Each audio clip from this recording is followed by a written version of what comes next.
CSC পড়েও কিভাবে আমি কাজাখস্তান গভর্নমেন্ট স্কলারশিপে মেডিসিনে পড়ার সুযোগ পেলাম। এই ভিডিওটা দেখলে তোমরা বুঝতে পারবা। এটা সম্পূর্ণই ছিল আমার রিকমেন্ডেশন লেটারের আরকি জোর বলতে পারো।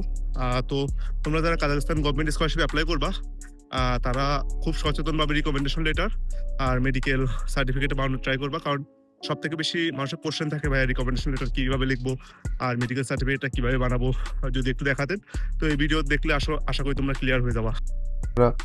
লাইক রিকমেন্ডেশন লেটারের ক্ষেত্রে, ঠিক আছে? তো তোমাদের একটা রিকমেন্ডেশন লেটার লাগবে, এটা হচ্ছে কাজাক বা রাশান বা ইংলিশে। তো রিকমেন্ডেশন লেটারের ক্ষেত্রে তোমরা যদি কোনো ইউনিভার্সিটিতে এনরোল না হও, তোমরা যদি সদ্য লাইক এসএসসি পাস করে, তাহলে তোমরা এটা তোমাদের কলেজ থেকে নিবা, যে তোমাদের টিচার বা টিচারদের যে কি বলবা যে টিচারের সাথে তোমাদের ভালো সম্পর্ক আছে, যে স্যার আমি বাইরের একটা স্কলারশিপে আবেদন করবো, আমার একটা রিকমেন্ডেশন লেটার লাগবে। তো রিকমেন্ডেশন লেটারটা কেমনে থাকবে বা কিভাবে নিবা, এটার আমি একটা স্যাম্পল ফর্ম আর কি তোমাদের দেখাই দিচ্ছি। বলা যায় আমার নোট টেকিং অ্যাপে।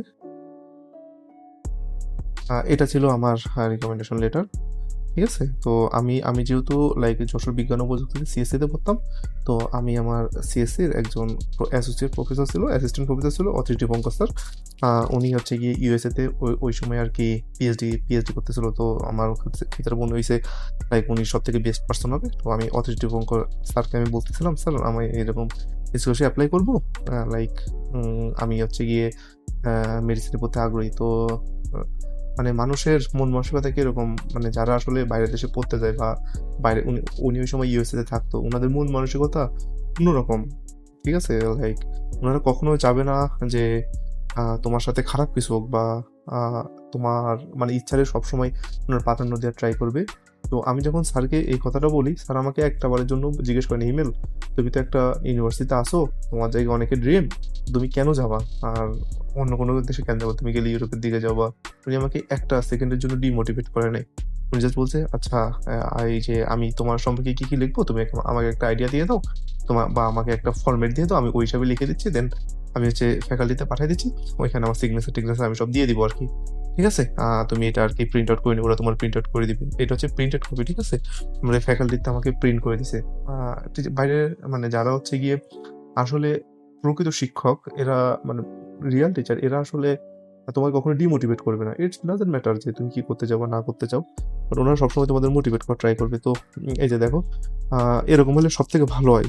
লাইক এটা সব থেকে কি বলবো, লাইক সব থেকে ভালো সোর্স হচ্ছে এরকম যে তোমার ওই যে কলেজ বলো বা ইউনিভার্সিটি বলো, এই যে এরকম একটা প্যাডে যদি তোমরা নিতে পারো এই জিনিসগুলো আর কি, ঠিক আছে? তাহলে খুবই ভালো হয় তোমাদের জন্য, কারণ এটা হচ্ছে খুবই রিলায়েবল সোর্স। তো এই যে এখানে স্যার আমাকে বলতেছিল যে এই যে আমার ছাত্র হচ্ছে এমডি শরীফুল ইসলাম, এ হচ্ছে Kazakhstan prestigious Kazakhstan government scholarship, ঠিক আছে? এখানে এই যে লিখে দিচ্ছে দেখো, এই যে যদিও এই মেজর সিএসসি নিয়ে পড়তেছে, but his desire to change his field and passion for interdisciplinary learning have to lead them explore the field of general medicine. দেখছো, উনি কিন্তু আমাকে সুন্দরভাবে বলে দিচ্ছে, যদিও বা এই ছেলে মেডিকেলে পড়ে, তারপরেও ওর যে চিন্তা ভাবনা বা ওর যে সবকিছু আছে, এটা হচ্ছে গিয়ে মেডিসিনের প্রতি, ঠিক আছে? এই জিনিসগুলো খুবই ইম্পর্টেন্ট, ঠিক আছে?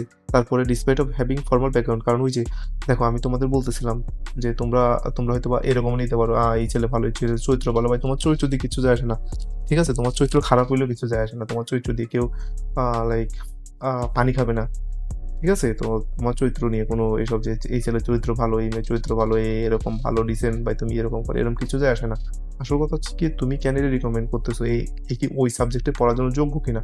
তো তোমরা যেই সাবজেক্টে নিবা, ট্রিকিলি মানে ট্রিকিভাবে ওই সাবজেক্টের জন্য কিছু লাইন অ্যাড করে দিবা ওইখানে, ঠিক আছে? যে লাইক তুমি ধরো মেডিসিন নিয়ে পড়তেছো, বা তুমি ধরো লাইক সিএসসি নিয়ে পড়তে আসতেছো, বা অন্যান্য মেকানিক্যাল ইঞ্জিনিয়ারিং, তাহলে বলবা যে এই ছেলেরা আমি দেখছি কলেজ লাইফে ওই যে ফিজিক্স ল্যাবে লাইক বা বায়োলজি ল্যাবে বা কেমিস্ট্রি ল্যাবে এই ছেলের দক্ষতার প্রকাশ দিত, বা আমাদেরও বলছে যে এ বড় হয়ে এই হইতে চাই, বড় হয়ে মানে এই হইতে চাই, এরকম না, বাট এর এইসব বিষয়ে ইন্টারেস্ট বেশি। তো এইসব জিনিসগুলো আর কি বিশেষ করে বেশ ভালো ইম্প্যাক্টফুল হবে, বা ইম্প্যাক্ট রাখে তোমার সিবি, তোমার এই যে রিকমেন্ডেশন লেটার, ঠিক আছে? বা এইসব জিনিসগুলো না একটু বোল্ড করে দেওয়ার ট্রাই করবা, তাহলে এইসব জিনিস ভালো আর কি, ঠিক আছে?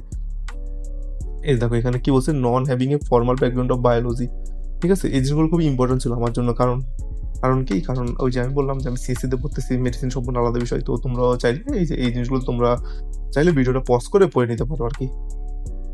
এই আর কি বিষয়, এটা হচ্ছে আমার রিকমেন্ডেশন লেটার। দেন শেষে আর কি এরকম একটা প্যাডে চাবা যে তোমরা আর কি এই যে এরকম একটা রিকমেন্ডেশন লেটার নেওয়ার ট্রাই করার জন্য, তাহলে এই জিনিসটা তোমার অ্যাপ্লিকেশনে আরো বেশি স্ট্রং করবে। ঠিক আছে, আশা করি তোমরা বুঝতে পারছো। এবার আসি মেডিকেল সার্টিফিকেট নিয়ে, যেখানে সবার অনেক বেশি কোশ্চেন থাকে কিভাবে তোমরা মেডিকেল সার্টিফিকেটটা বানাবা। তো এখানে দেখো দুইটা জিনিস খুব সুন্দরভাবে লেখা আছে। একটা হচ্ছে এইচআইভি বা এইডস এর একটা সার্টিফিকেট লাগবে, আর স্টাডি অ্যাব্রোড যেটা আছে, স্টাডি অ্যাব্রোডের জন্য তোমার একটা সার্টিফিকেট লাগবে, আর এইচআইভির একটা সার্টিফিকেট লাগবে। ঠিক আছে, তো আমাদের সময় এই জিনিসগুলো লেখা ছিল না, আমাদের সময় জাস্ট ছিল ফ্লোরোগ্রাফি আর এইচআইভি টেস্টের যে টেস্টগুলো আছে এই টেস্টগুলো লাগবে। তো আমি দেখাচ্ছি যে আমি কিভাবে ওই মেডিকেল সার্টিফিকেটটা আর কি নিয়েছিলাম, বা আমি কিভাবে ফাইলটা মার্চ করে রাখছিলাম আর কি। তো দেখাচ্ছি আমি তোমাদের। এই যে এই যে দেখো, এই যে এটা হচ্ছে আমার ফিটনেস সার্টিফিকেট। তো এই যে আমি একজন এমবিবিএস ডাক্তার থেকে আমি এরকম একটা সার্টিফিকেট নিয়েছিলাম।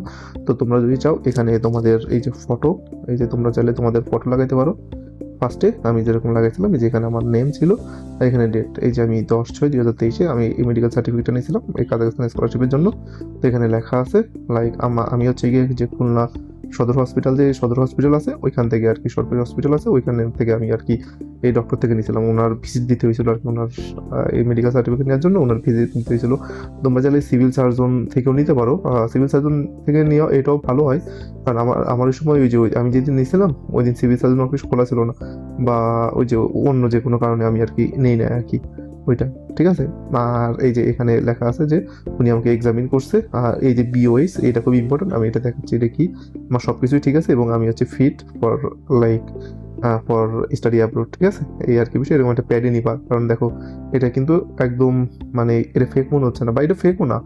ঠিক আছে, বাট আমি অনেকের দেখছি ওই যে গ্রুপে জাস্ট নর্মাল একটা পেপারের উপরে লাইক ওই যে নেম এজ টেজ হাবি দিয়ে একটা টেমপ্লেট বানাই ফেলো। ভাই এটা করতে খুব বেশি টাকা খরচ হচ্ছে না, বা খুব বেশি টাকা খরচ হবে না। তুমি যদি 500-700 টাকা বা 1000-1200 টাকা খরচ করো, সব কিছু মিলায় সব টেস্ট মিলায় তোমার কিন্তু এইটা হয়ে যাইতেছে। ঠিক আছে, মাত্র কিছু টাকা ইনভেস্ট করতে হবে একটা তুমি স্কলারশিপ পেতে চাও।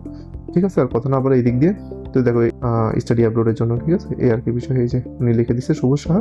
তো এটা হচ্ছে আমার ইসের টেস্ট, এইচআইভি টেস্ট, এইচআইভি এটা নেগেটিভ ওই সময়। আর এটা হচ্ছে চেস্ট এক্সরে আর কি। ঠিক আছে, এটা আমি একটা ডায়াগনস্টিক থেকে করেছিলাম চেস্ট এক্সরেটা। চেস্ট এক্সরেটা ওইখানে ছিল না ওই সময়। তো এই যে এখানে সব কিছু আছে, যে চেস্ট এক্সরে যে বিষয়টা আছে চেস্ট এক্সরে আমার, ওইটা আমি এখানে অ্যাড করে দিছি। ঠিক আছে, এই আর কি। এভাবে মেডিকেল রিপোর্টে তোমরা বানাইতে পারবা। তোমরা চাইলে অন্যান্য ফর্মেটও বানাইতে পারো। এখন মেডিকেলে অনেক কিছু আপডেট হয়ে গেছে, বাট আমি তো অলমোস্ট, তোমরা হলে 3 নাম্বার ব্যাচ, আমি তো 3 বছর আগে করছি। ঠিক আছে, তো ওই হিসাব করে তোমরা এখন যে লেটেস্ট ফর্মেট আছে ওই যে গ্রুপে দেখবা অনেকেই অনেক কিছু বলে আর কি, ওই যে বাংলাদেশের যে গ্রুপ আছে, তো তোমরা চাইলে এই ফর্মেটটাও ফলো করতে পারো। বা তোমরা চাইলে ইউটিউবে যদি বা গুগলে তোমরা যদি সার্চ দাও যে ডায়াগনস্টিক মানে মেডিকেলের আর কি ফরম্যাট কিরকম, তোমরা ওইভাবে করতে পারো। বাট এটা বেটার আর কি। ঠিক আছে, আমি যেরকম একটা প্যাডের উপরে এই যেভাবে লিখে রাখছি এটা বেটার আই গেস। তো তোমরা এভাবে চাইলে আর কি তোমরা মেডিকেল রিপোর্টটা বানাইতে পারো। বাট মেডিকেল রিপোর্ট নিয়ে অনেকের অনেক ধরনের কোশ্চেন থাকে, কীভাবে বানাবো, কী করবো বা না করবো। বাট এই যে আমি তোমাদের সরজমিনে সব কিছু দেখাই দিলাম, এটা কম খরচে তোমরা এই জিনিসটা করতে পারো। তোমাদের জন্য এটা সব থেকে বেস্ট হবে যে এভাবে মেডিকেল রিপোর্টটা বানানো। একটা চেস্ট এক্সরে করবা, আর এই চেস্ট এক্সরে যে ফিল্মটা আছে এই ফিল্মটার সাথে অ্যাড করে দিবা। আর এই যে আমার রিপোর্ট, এই যে নর্মাল চেস্ট, তো এরকম এই জিনিসগুলো তোমরা হাইলাইট করে দিতে পারো। আর সাথে এই যে এইচআইভি টেস্ট যেটা আছে, আর এই যে কোনো একটা ফর্মেটে তোমরা চাইলে এরকম করেও ফিটনেস সার্টিফিকেট বানাতে পারো, বা কোনো একটা ফর্মেটেও তোমরা চাইলে বানাতে পারো। ঠিক আছে, এতটুকুই আর কি। তো এভাবেই তোমরা মেডিকেল সার্টিফিকেট বানাতে পারবা। আশা করি তোমাদের আর কারো কোশ্চেন থাকার কথা না এই বিষয়ে, মেডিকেল সার্টিফিকেট বিষয়ে।